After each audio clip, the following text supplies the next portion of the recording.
STE071. Go ahead, Scott. Nice. My name's Adam Ray. I'm the director of Mr. Snyder, which is a short drama that evolves around a nephew and his uncle. I've been working on Snyder for like the past 3 years, and I always had this idea in the back of my mind of like what would be the process of faking someone's death. I didn't really have any deadline for the film. I wanted it to be like a personal piece. I was taking my sweet time with it, but the draft from draft 6 to draft 7, totally different ending, totally different vibe. In fact, I hired all the cast before sending off draft 7, and it was really weird and awkward to have that conversation with my entire cast and crew to say, hey, by the way, we're making like an entirely different film, and I know it's at the last minute, so you know, when it comes to acting and when it comes to production, like, you can't see any difference in that, you know, and I just love seeing their energy on screen. You got Scott Martin Thomas as the lead, his opposite, who plays his uncle, Uncle Frank, played by Rick McMahan, and, you know, you got the doppelganger, who's Keith Lopez. You got amazing support, the high energy from Olivia Blake, you know, and you got a few other locals from Southern Arizona. You got Ted Falagan of the Fault Line Players playing the medical examiner, and you got Charles Lynch, who knocked it out of the park when it came to the scenes, but in the final cut I had to remove the majority of his scenes just for pacing reasons. The first draft that I sent out was 30 pages, and the last one was 46 pages, and then the film ended up coming out to be less than 19 minutes. The first version of the film was actually 33 minutes, and that premiered at the Arivaca Film Exhibit. And this newer version, the finalized version, is down to 19 minutes. It's a gorgeous film. I think it's beautiful. I used adapter lenses for the majority of the film.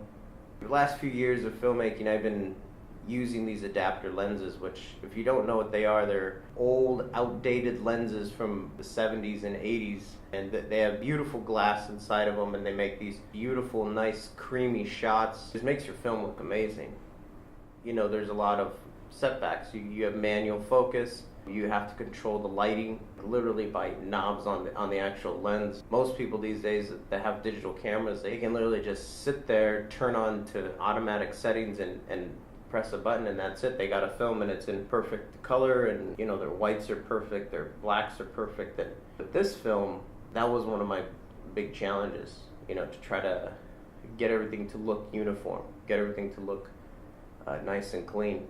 I ended up using my 50mm Takumar, which is a radioactive lens. So they give like this weird yellow tint, but I like that. I like the look. Unfortunately, when I finished editing the film, I color graded it, so I removed the yellow and the reds from it. You know, what you actually see on the film is not, you know, what you saw in the lens. But I thought what I saw in the lens at the time was gorgeous. You know, that was my biggest obstacle after filming it, was getting all the colors right and getting all the pieces together for that. I'm happy that Mr. Snyder was filmed in Tucson, luckily using small DSLR cameras. We were not in anyone's way. No one even knew that we were actually filming. There's just a lot of cool spots to shoot at. Besides Taste Boonen's house in the Tanque Verde area, we shot in Reddington Pass. We also shot at Gates Pass. We shot in downtown Tucson. We even shot at my house. That's what you get when you have shoestring budgets. I know there was a huge group of people that were involved in this film, and I thank them for helping me out, but I must admit, without Taste Boonen and his family, and Ezra Milla and their efforts, I would have never even finished Snyder. You know, without my crew, I would seriously not have anything to show. As always, thank you for supporting local artists. Thank you for watching, and enjoy.